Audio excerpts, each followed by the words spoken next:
अ, तो सबसे पहले हमारा टॉपिक है कॉन्टिन्यूटी। अब कॉन्टिन्यूटी को समझने के लिए सबसे पहले हमें फंक्शन को समझना पड़ेगा कि फंक्शन क्या होता है। ठीक है, तो फंक्शन का मतलब होता है रिलेशनशिप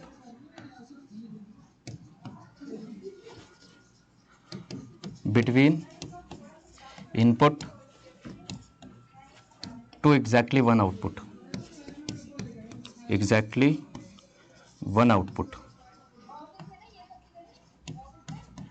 कहने का मतलब ये फंक्शन की यूनिवर्सल डेफिनेशन है कि input to exactly one output. ठीक है, लेकिन अगर मैं मैथ्स के कंटेक्स्ट में बात करूं फंक्शन की, तो मान लो ये इनपुट है एक्स एक्सिस पर और ये आउटपुट है वाई एक्सिस पर। ठीक है, तो इसका मतलब ये हुआ कि इनपुट और आउटपुट के बीच का जो रिलेशन है वही हमारा क्या होगा, फंक्शन होगा। ठीक है, तो फंक्शन का मतलब हुआ कि इनपुट और आउटपुट के बीच का रिलेशन। ठीक, अब अगर मैं बात करूं इसमें कॉन्टिन्यूटी की,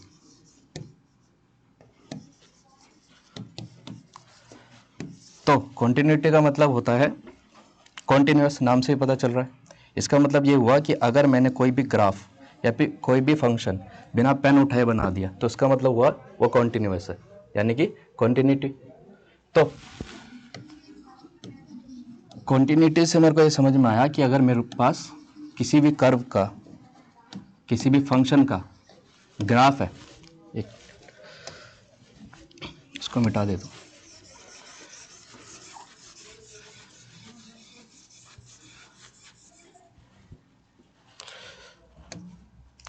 तो कॉन्टिन्यूटी से मेरे को ये समझ में आया कि अगर मेरे पास किसी भी फंक्शन का ग्राफ है, ग्राफ, तो मैं उससे फंक्शन की कॉन्टिन्यूटी को बता सकता हूँ। ठीक है, फॉर एग्जांपल मान लिया, अब ग्राफ के बारे में पता होना चाहिए सबसे पहले तो हमें। ग्राफ कैसे, अब ग्राफ को पता करने के लिए हमें फंक्शंस पढ़ने पड़ते हैं कि कितने टाइप के फंक्शन होते हैं। फॉर एग्जांपल एक एल्जेब्रिक होता है, एक ट्रिग्नोमेट्रिक होता है,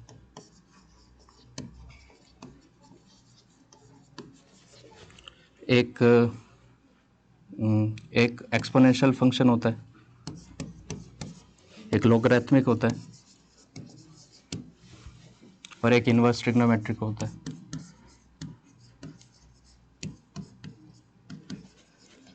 तो अगर हमें इन सारे इक्वेशंस के ग्राफ पता हो तो मैं कॉन्टिन्यूटी को बता सकता हूँ through the help of graph. वैसे कॉन्टिन्यूटी को ग्राफ के अलावा मैं लिमिट यूज़ करके भी बता सकता हूँ। तो पहले मैं ग्राफ के बारे में जानूंगा, फिर लिमिट के बारे में जानूंगा। तो सबसे पहले शुरू करते हैं अलजेब्रिक से।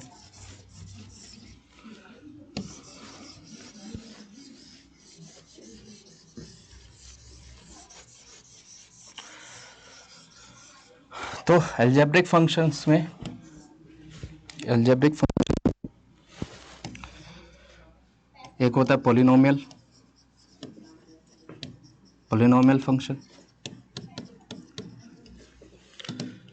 एक होता है मॉडुलस फंक्शन,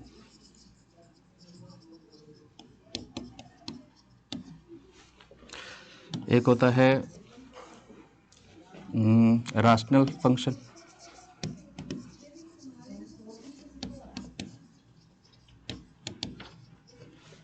ठीक है, और एक होता है मॉडुलस फंक्शन, राशनल फंक्शन, और एक होता है, चलो ये तीन पढ़ते हैं पहले। तो सबसे पहले पॉलिनोमियल फंक्शन।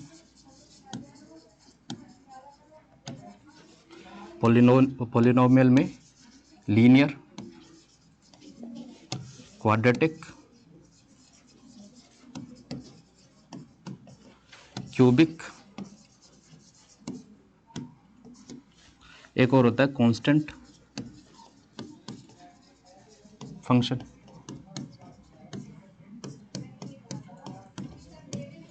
तो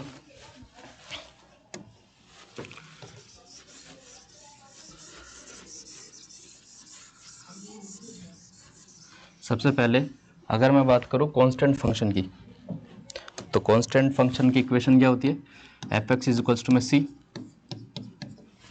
और इसका जो ग्राफ बनता है एक्सिस एक्सिस वाई एक्सिस कुछ ऐसा बनता है, और ये जो गैप होता है इनके बीच का ये सी होता है, ठीक है।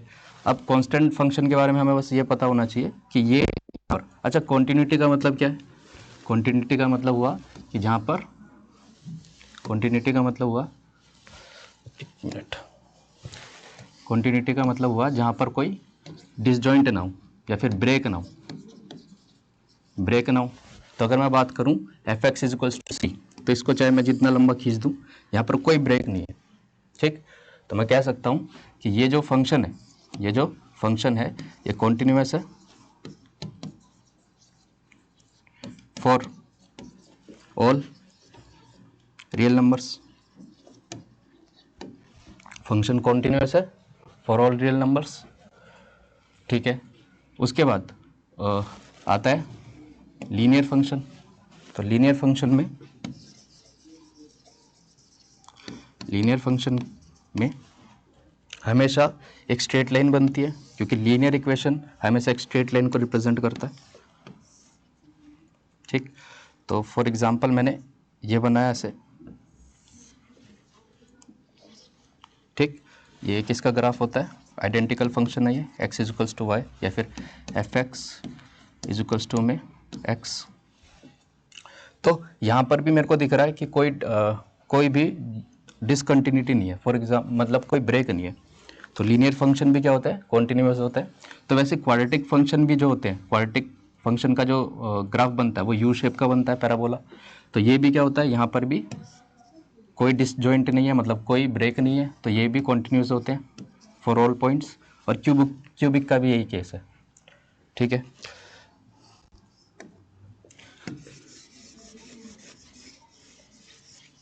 अब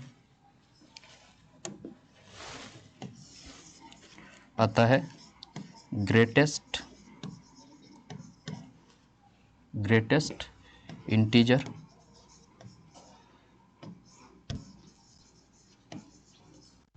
का function.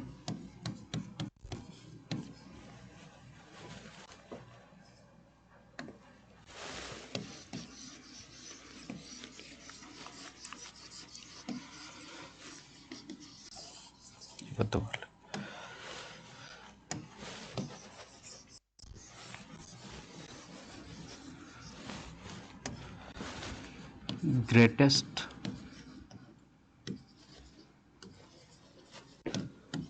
Integer function, greatest integer का मतलब F X is equals to में एक्स। अब इस एक्स का क्या मतलब, यहाँ पर मैं एक्स की वैल्यू कुछ भी रख सकता हूँ। फॉर एग्जांपल मैंने एक्स की वैल्यू 4 रखी, तो यहाँ पर बन गया 4। तो इसका जो आंसर आएगा वो भी इंटीजर में आएगा 4, क्योंकि मैंने वैल्यू अभी इंटीजर में रखी है, तो 4। लेकिन अगर मैं वैल्यू इंटीजर ना रख के, फॉर एग्जांपल मैंने रखी 4.5, तो जो 4.5 है वो इंटीजर नहीं है। तो ये जो वैल्यू आई 4.5, इसको हमें इंटीजर्स में लेना है। और कौन से इंटीजर में लेना है, जो इससे पीछे वाला इंटीजर है, जैसे कि 4, ठीक है। तो कहने का मतलब अगर मैं इसका ग्राफ ड्रॉ करूं,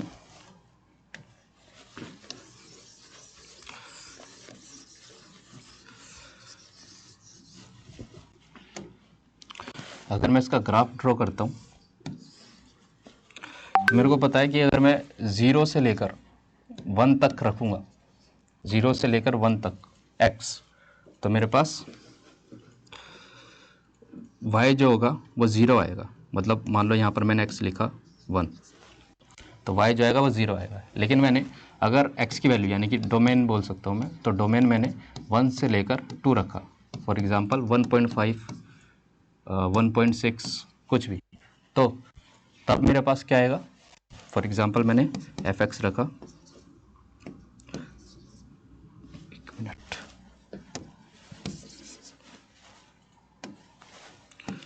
मैंने यहाँ पर x की वैल्यू रखी 2 पॉइंट या फिर 1.5,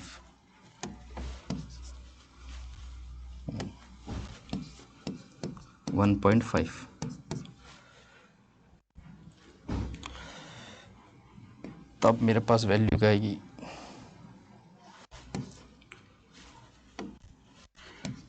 वन 1.5 यानी कि 1 ही आएगी। ठीक है, मतलब और अगर मैं यहाँ पर 2.1 रखूँगा तो भी वैल्यू क्या आएगी मेरे पास, तब मेरे पास वैल्यू आएगी 2। लेकिन अभी हम 1 की बात कर रहे हैं। तो अगर मैं 1 से लेकर वैल्यूज़ रखी x की 1 से लेकर 2 तक, तो उस केस में जो y की वैल्यू होगी, जो y की वैल्यू होगी वो क्या होगी, फॉर एग्जांपल y 1 इधर है, ये ऐसे होगी। फिर मैंने 2 से 3 रखी तो y की वैल्यू 2 आएगी।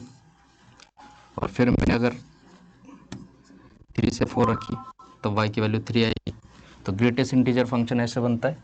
लेकिन अगर मैं बात करूँ इसकी कॉन्टिन्यूटी की, तो कॉन्टिन्यूअस ये है, लेकिन बस कहाँ पर डिसजॉइंट हो रहा है, जहाँ पर x की वैल्यू इंटीजर है। तो मैं कह सकता हूँ जो ग्रेटेस्ट इंटीजर फंक्शन है वो डिसकॉन्टिन्यूअस होगा जब x is equals to integer हो। ठीक है, अब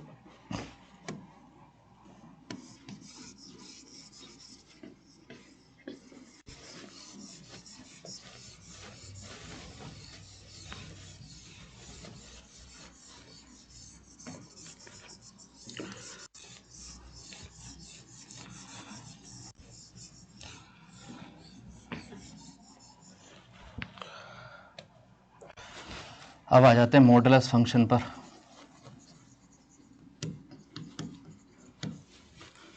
तो मॉडुलस फंक्शन का मतलब होता है, फॉर एग्जांपल मैंने लिखा x का मोड।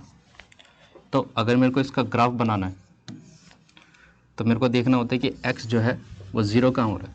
यहाँ पर x इज इक्वल्स टू 0 मैं मानकर चल रहा हूँ, तो x 0 यहीं पर है, 0 पर ही है। तब ये जो ग्राफ है मोड का, ये कुछ ऐसा बनेगा, ऐसा बनेगा। तो कहने का मतलब यहाँ पर भी कोई डिसकॉन्टिन्यूटी नहीं दिखती है हमें।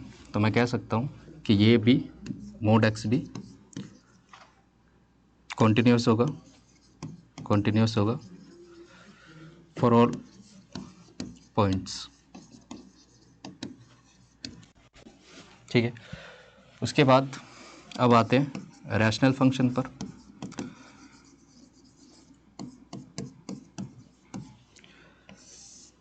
रैशनल फंक्शन क्या होता है, जब मतलब रैशनल नंबर क्या होते हैं जिनको पी बाई क्यू के फॉर्म में लिखा जाता है। तो वैसे ही रैशनल फंक्शन होंगे जब दो फंक्शन अपोन में होंगे, मतलब एफ एक्स और जी एक्स। ठीक है, फॉर एग्जांपल मैंने एक वैल्यू लिए ये,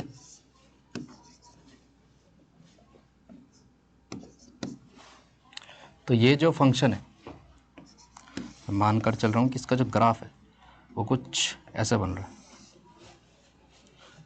तो ये कॉन्टिन्यूस होगा, लेकिन कहाँ कॉन्टिन्यूस नहीं होगा, जहाँ पर ये नॉट डिफाइन हो जाए, नॉट डिफाइन हो जाए।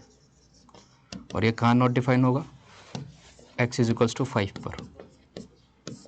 तो जहाँ पर x इज इक्वल्स टू 5 है डिनोमिनेटर 0 हो गया, और अगर डिनोमिनेटर 0 हो गया तो वैल्यू इज नॉट डिफाइन। तो मैं कह सकता हूँ कि मान लो यहाँ पर मैंने लिखा x इज इक्वल्स टू में 5, तो यहाँ पर इस फंक्शन में x इज इक्वल्स टू 5 पर एक गैप होगा। ठीक है, तो ये यहाँ पर डिसकॉन्टिन्यूअस है। तो कहने का मतलब कि रैशनल नंबर कॉन्टिन्यूस होते हैं बस उन वैल्यू को छोड़कर जहाँ पर जी एक्स 0 हो जाए, मतलब जी एक्स नॉट इक्वल टू 0 है, तो रैशनल फंक्शन कॉन्टिन्यूस होता है। ठीक है,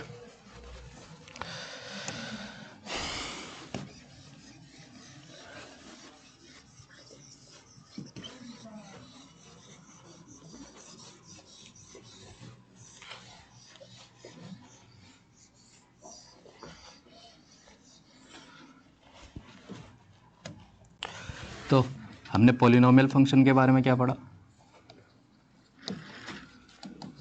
पॉलिनोमियल फंक्शन कॉन्टिन्यूअस होते हैं,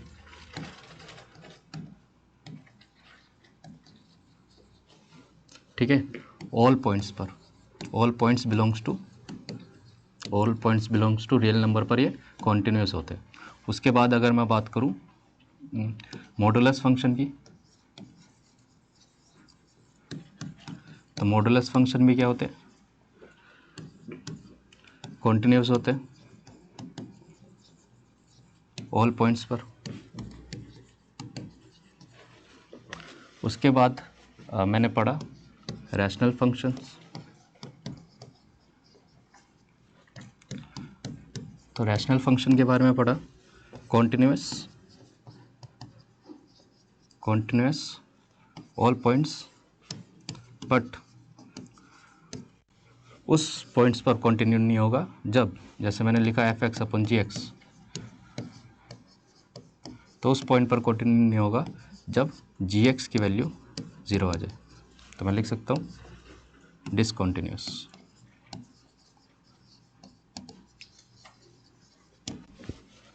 ठीक है, उसके बाद ग्रेटेस्ट इंटीजर,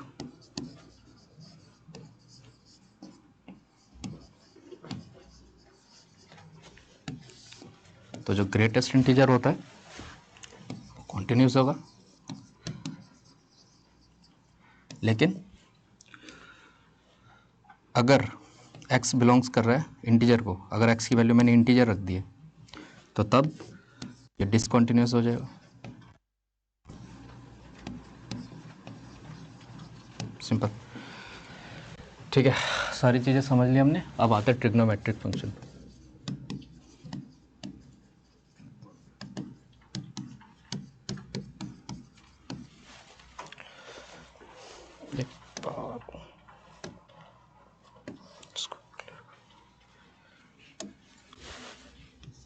ट्रिग्नोमेट्री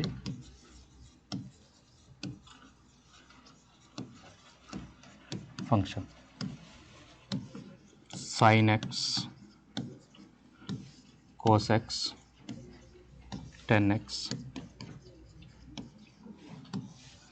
सेक एक्स, कोसेक एक्स और कोट एक्स। तो सबसे पहले अगर मैं बात करूँ साइन एक्स के फंक्शन की, तो साइन एक्स 0 से स्टार्ट होता है, 90 पर मैक्सिमम होता है, फिर 180 पे दोबारा 0 होता है, फिर 270 पे -1 होता है, ऐसे ये चलता रहता है। तो यहाँ पर मेरे को दिख रहा है ये π/2 होता है, ये पाई होता है, ये 3π/2 होता है, ये 2π, ऐसे चलता रहता है। साइन की वैल्यू क्या होती रहती है, रिपीट होती रहती है। कहने का मतलब साइन की अगर मैं डोमेन की बात करूं तो डोमेन जो है वो कोई भी रियल नंबर रख सकता हूं, लेकिन इसकी जो रेंज है वो -1 से लेकर 1 के बीच में होती है। ठीक है, तो मेरे को यहाँ पर कोई डिसकॉन्टिन्यूस नहीं दिख रहा है साइन फंक्शन में, स्मूथ है। तो इसका मतलब ये हुआ कि साइन जो होगा वो कॉन्टिन्यूस होगा फॉर ऑल पॉइंट्स।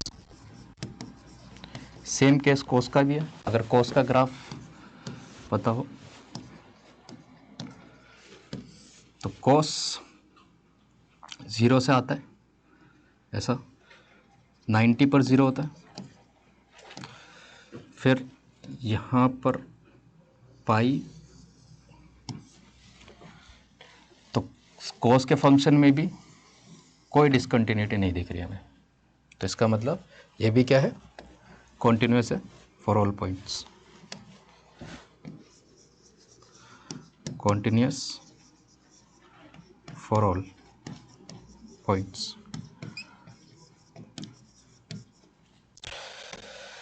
ठीक है, अब मैं 10 पे आ जाता हूँ।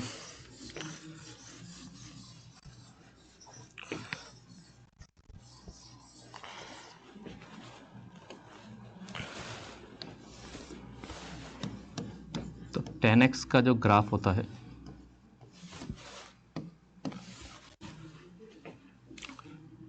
कुछ ऐसा होता है।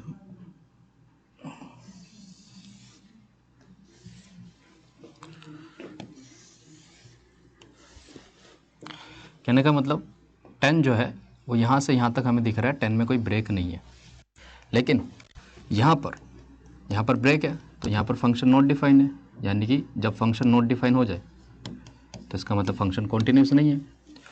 तो ये जो नॉट डिफाइन होता है 10, ये कहाँ पर होता है, π/2 पर, ठीक है।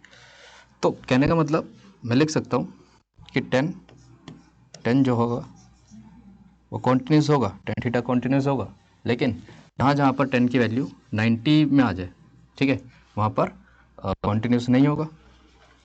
तो इसकी एक जनरल इक्वेशन होती है 90 लाने के लिए इंटू π/2। तो 10 जो होता है वो कॉन्टिन्यूस होता है, बस इन वैल्यूज़ को छोड़कर, ठीक। जैसे मैंने n की वैल्यू 1 रखी तो यहाँ पर आ गया सॉरी इधर -1 2n + 1 ठीक है। तो 10 के बाद आता है sec थीटा। sec से पहले कोसेक कर लेते हैं। तो कोसेक की अगर मैं बात करूं तो अगर हमें साइन का ग्राफ पता है तो कोसेक का भी पता चल जाएगा, क्योंकि साइन का ग्राफ अगर ऐसे होता है, यहाँ पर जैसे 0 है, यहाँ पर π/2 होता है, सॉरी पाई होता है,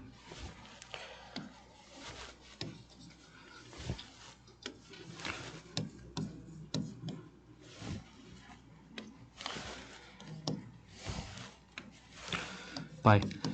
तो जहाँ पर साइन 0 होता है, मेरे को पता है कि कोस की वैल्यू, कोसेक की जो वैल्यू है, कोसेक की जो वैल्यू है 1/sin होता है। तो जहाँ पर साइन की वैल्यू 0 आ जाएगी तो वैल्यू इज़ नॉट डिफाइन, तो वहाँ पर कोसेक इज़ नॉट डिफाइन, यानी कि कोसेक वहाँ पर डिसकंटिन्यूस हो जाएगा। तो कोसेक का ग्राफ कुछ ऐसा बनता है।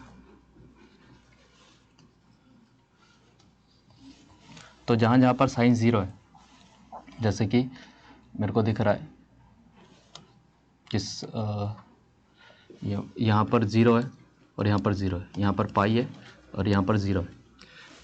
तो कहने का मतलब साइन 0 कहाँ होता है, साइन 0 होता है n पाई। तो मैं कह सकता हूँ कोसेक फंक्शन क्या होगा, डिसकंटिन्यूअस होगा जब वैल्यू आ जाए n पाई, ठीक है।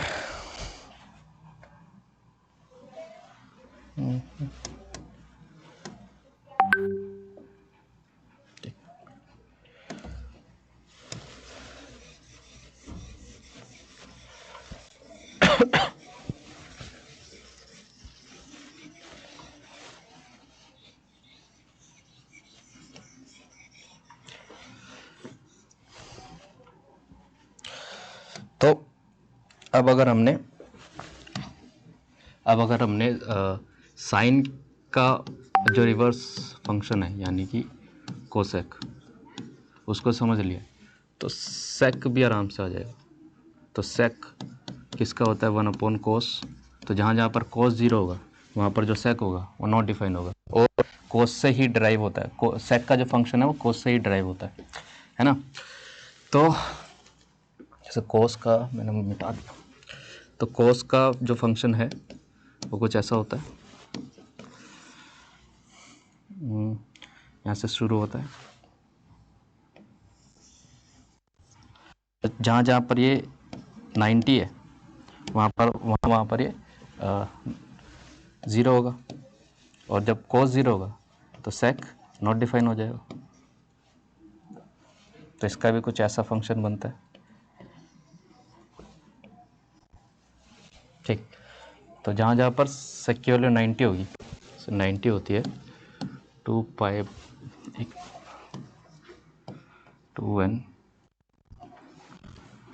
-1 इंटू में π/2। ये वो सारी वैल्यूज़ है जहाँ पर 90 डिग्री आता है, 90 डिग्री की वैल्यू होती है। तो cos कॉन्टिन्यूस है सारे पॉइंट्स पर, किसको छोड़कर, इस वैल्यू को छोड़कर। ठीक है। फॉर एग्जांपल मैंने n की वैल्यू 2 रखी, तो यहाँ पर 2, तो यहाँ पर हो जाएगा 3π/2, और 3π/2 पे भी ये क्या होगा, डिसकंटिन्यूस होगा यहाँ पर, ठीक।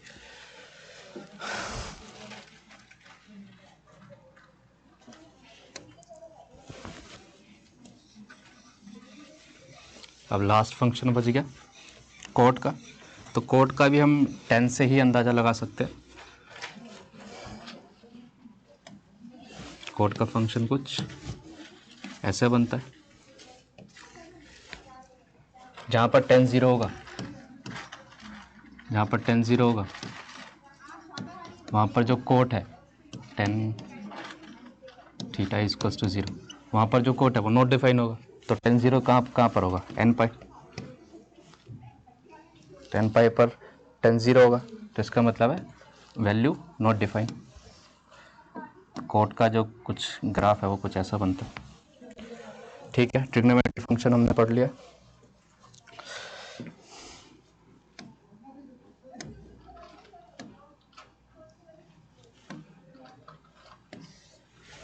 अब ट्रिग्नोमेट्रिक फंक्शन से हमें क्या समझ में आया,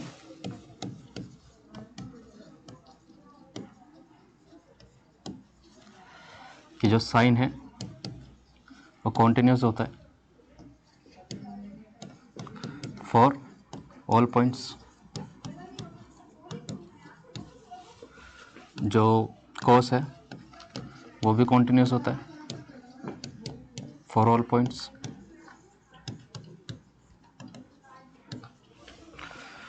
टेन है कॉन्टिन्यूस होगा, पर कहाँ नहीं होगा, जब value function not define, function लिख देता हूँ पहले, for all points, for all points, बस डोमेन अगर उसकी पाई हो जाती है, नॉट डिफाइन हो जाए, ऐसे सेक, तो सेक कॉन्टिन्यूस है, बस कहाँ कॉन्टिन्यूस नहीं होगा,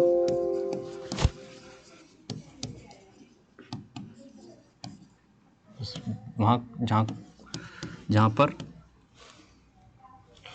जो कॉस है वो 0 बन जाए। और cos 0 कहाँ बनता है, एक्सेप्ट डोमेन 2n-1 इंटू π/2। अब कोसेक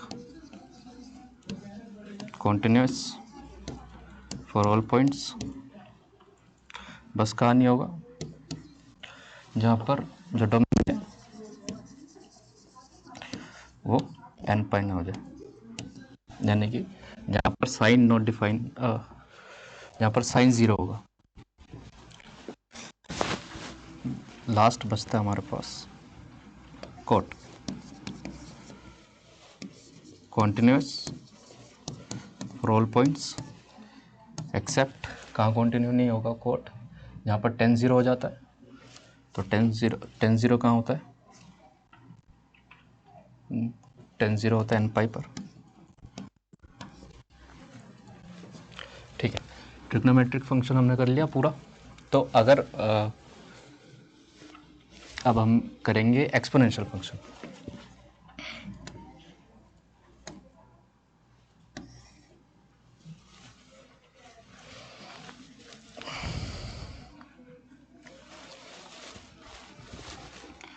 तो एक्सपोनेंशियल फंक्शन का मतलब होता है a⁻x, या फिर मैं नेचुरल एक्सपोनेंशियल फंक्शन की बात करूं तो a⁻x, ठीक है।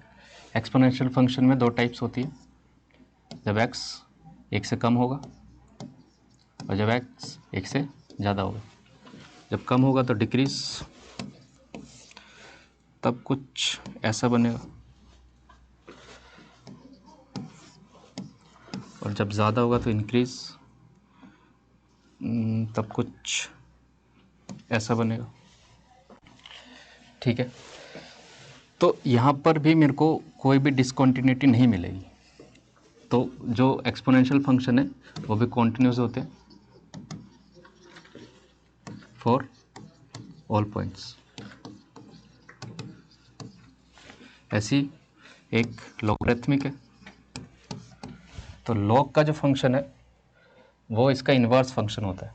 अगर एक्सपोनेंशियल फंक्शन ऐसा है तो लॉग का जो फंक्शन है वो कुछ ऐसा बनेगा, और अगर ये ऐसा है तो इसका फंक्शन कुछ नहीं ऐसा।